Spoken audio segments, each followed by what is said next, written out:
magawa natin ang gustong ipagawa sa Diyos. Masunod natin ang gustong ipagawa sa Diyos. Nga no? Mayroon kang pagkatakot. Totoong pagkahadlok. O sabi siya, tinuod nga pagkahadlok. Amen. Mahadlok ka nga dili ka daig. Mahadlok ka nga dili ka makahatag. Mahadlok ka nga dili ka simba. Minamahal. Nga no? Naana sa imo ang paghadlok sa Ginoo. Di ba? Di lang ka makadaig. Makonsensya na ka.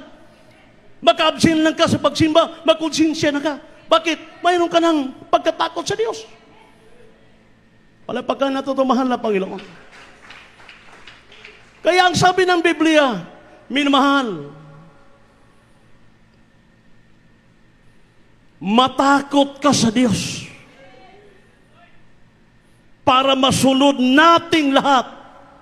Minamahal, ang gusto sa mahal Panginoon, minamahal na ipasunod sa atin, ipagawa sa atin. Palapakan po natin ang mahal na Panginoon. Kaya dyan sa pagsunod ng kautusan ng Diyos, minamahal, ang pagsunod sa kautusan ng Diyos, ito po, minamahal, hallelujah, ang totoong pag-ibig na to sa Diyos. Diyan natin mapatunayan na totoong pag-ibig natin sa Diyos sa pagsunod sa kautusan ng Diyos. Palapakan ang mahal Panginoon. Diyan po natin mapatunayan, Lord, I love you, mahal kita. Diyan sa pagsunod sa kabuton sa Diyos. Punti pa sabot, minamahal, pag masunod mo ang kabuton sa Diyos, ang imong pag-ibig sa Diyos, hindi plastikan, kundi totoo. Ang ating pag-ibig sa Diyos, dahil napatunayan po natin na sa ating pagsunod sa utos ng Diyos, nakikita sa Diyos, minamahal, na sa bawat Kristiyano, nakikita niya na totoo ang ating pag-ibig sa Diyos dahil sumunod-sunod tayo sa kalooban ng ating mahal na Panginoon. Amen. Lalo na sa pagbibigay, hindi ka magmalinlangan. Kaya ang totoong may pag-ibig ng Diyos, hindi ka magmalinlangan. Masaya ka magbigay sa mahal na Panginoon, para sa mahal na Panginoon, sobra sa insakto, tabang sa bukon sa Diyos. Amen. Palagpakan na tumahal pa rin. Ito po ang totoong pag-ibig. Amen. Pagdating sa pagpapala, tulong ka sa mahal na Panginoon. Magbigay ka sa sobra sa insakto. Kagipamatud-an mo, ipatunayan mo na mahal mo ang mahal na Panginoon. Dahil sa pagsunod sa kautusan ng ating dakilang Diyos kabuhay, palagpakan po natin ang ating mahal na Panginoon. Salamat sa mahal na Panginoon. Kaya sa Biblia, mayroong hinihingi sa mahal na Panginoon sa iyang mga bayan, sa iyang mga katauhan. Binamahal. Na siya gipangayo sa Bisaya, ano na siya gipangayo, gikinahanglan, minamahal na atong buhaton. Minamahal. Mayroong hinihingi sa mahal na Panginoon sa atin, minamahal, nga kailangan gawin po natin. Ano po ang hinihingi ng Diyos para sa atin? Buksan po natin ang Biblia. Sa libro sa Deuteronomio Kapitulo, Juan Kapitulo, karaghisgot mo ta, pag-ibig, totoong pag-ibig. Juan Kapitulo 14, verse 15. Ito po ang ating minamahal, ipamatuod nga mahal na to ang Diyos. Praise the Lord. Sa aklat ng Juan, Kabanata 14, ang talata ay 15. Kung ako'y inyong iniibig, ay tutuparin ninyo ang aking mga utos. Praise the Lord. Kung ako'y inyong iniibig, ay tutuparin ninyo ang aking mga utos. Mga utos. Diyan po natin mapatunayan na totoo ang ating sinasabi sa mahal na Panginoon, I love you, Lord. Mahal kita. Amen? Malakpakan ng Ginoo. I love you, Lord. Mahal kita. Iniibig din kita. Magtapat ko sa iyo. Yan ang totoong pag-ibig. Pero kung nagsabi tayo, mahal kita, Lord, pagkapos pagpapala, hindi ka magbigay. Hindi totoo ang sabi mo, I love you, Lord. Amen? Kung marinig pa natin na ang salita ng Diyos, mingon siya, bakak mo na. Amen? Pero sa pagsunod sa kabuton sa Diyos, minamahal,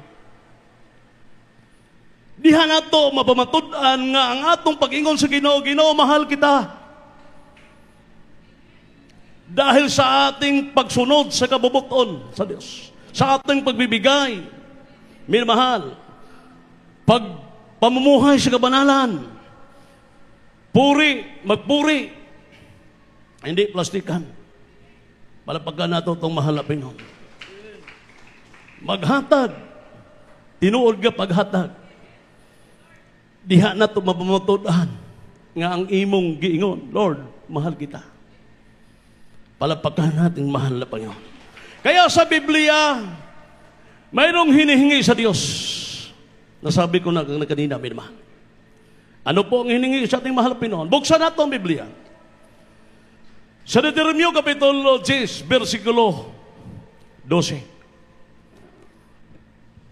Praise the Lord. Sa aklat ng Deuteronomio, Kabanata 10, talata ay 12. At ngayon, Israel, ano ang hinihingi sa inyo ng Panginoon mong Diyos?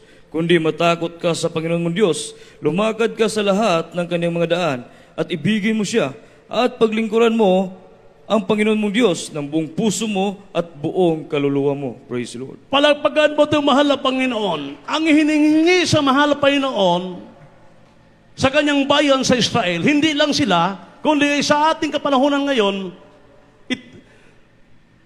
kita po minamahal ang bayan ng mahal na Panginoon, katauhan ng Diyos. Ang hinihingi sa Diyos sa atin, una, matakot tayo sa Panginoon. Pangalawa, minamahal, lumalakad sa lahat ng kanyang mga daan. Pangatlo, minamahal, ibigin mo ang Panginoon at paglingkuran mo siya sa buong puso at sa buong kaluluwa. Yan ang hinihingi, minamahal, sa ating mahal na Panginoon sa atin. Pag masunod po natin ang hinihingi sa ating mahal na Panginoon, terrible nga pagpapala na dumating sa ating minamahal. Palagpagan po natin ang mahal na Panginoon, hindi lang natin mamalayan na mayroong pagpapala na dumating sa atin. At ikaw, magpatotoo sa mahal na Panginoon, minamahal, na ikaw pinagpala sa ating dakilang Diyos. Ikaw na mismo magpamatuod sa pulong nga imong nadungog nga tinuod. Minamahal, pag masunod natin ang ihinihingi sa Diyos, minamahal nga ang gusto sa Diyos sa atin, grabing pagpapala. Kayong panalangin sa Diyos. Palapagan po natin yung mahal na Panginoon. Kaya hindi po natin mag-alilangan sa paglilingkod sa Diyos. Maglilingkod po tayo sa mahal na Panginoon, sabi ng Biblia, taos puso. Sumasamba tayo sa mahal na Panginoon, taos puso. Buti pa sabot sa Bisaya ka ng kinasing-kasing nga pagsimba ba? Sa atong pagbibigay, sa ating pagbibigay, hindi po tayo mag-alilangan. Kaya tistid ang salita ng Diyos. Ang Jesus Miracle Crusade, bakit lumalago? Maraming mga tao nakalapit sa mahal na Panginoon dahil sa mapagpapala, minamahal. Dahil sa pagbibigay, minamahal, na inituro sa ating mahal pastor. Sa ating nangunguna, tinuturo nila ang pagbibigay. Biblikal. Paghatag sobra sinsakto, pagtabang hulkod sa Ginoo. Kaya ang Biblia nakasulat na diri, pag sundon mo, panalangin, pag hindi mo sundin ang salita ng Diyos, walang pagpapala. Pag sundon natin ang salita ng Diyos, na diri minamahal, ang terribleng pagpapala, ang pagsunod sa kalooban sa Dios, nagkahulugan ka na, minamahal. Na mahal mo ang Diyos. Natakot ka sa Diyos. Palapagan na to itong mahal na Panginoon. Ang pagsunod, minamahal, ang kapalit, sumaabot nga madlaw ang pangako ng Diyos nga ginitipigan sa gahom sa Diyos. Kinabuhing walay katapusan. Kanang pangako sa mahal na Panginoon, minamahal, na matagal na natin hinihintay. Bakit tayo nagpatuloy na naglilingkod sa Diyos? Dahil sa malaking pangako ng Ginoo sa mahal na Panginoon. Ang langit na lunsay bulawan. Ito po ang ating kayamanan bilang Kristiyano. Kaya, ulitin ko po sa pamagat para makuha ninyo ang totoong pagkatakot sa Panginoon at totoong pag-ibig. Diyan po tayo pagpalain ng Diyos. Kaya sa oras na ito, lahat tayo pinagpala. Dahil nanirig natin ang salita ng Panginoon. Maraming mga tao sa buong mundo, sa buong daigdig.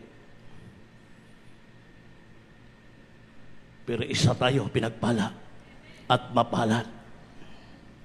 Palagi po natin narinig ang salita ng ating mahal na Panginoon. Kaya pinagpala po tayong lahat sa oras na ito. Awitan nato ang Diyos.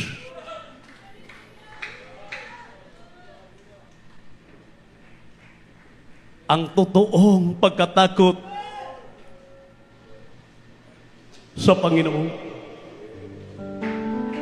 at totoong pag-ibig, huwag natin kalimutan. Ito po ang naghatid sa atin ng buhay na walang hanggan.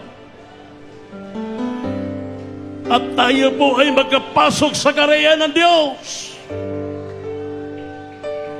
At huwag mong kalimutan ang salita ng Diyos na narinig mo sa oras na ito. Ipatik mo sa imong kasing-kasing para ikaw ako pagpalain ng Diyos. Pagbalik ng Diyos, ang pulong sa Diyos. Ito po, minamahal, ang dalan sa kaluwasan. Kaya ayaw kalimti ang salita ng Diyos. Bayang kamot. Awitan ako.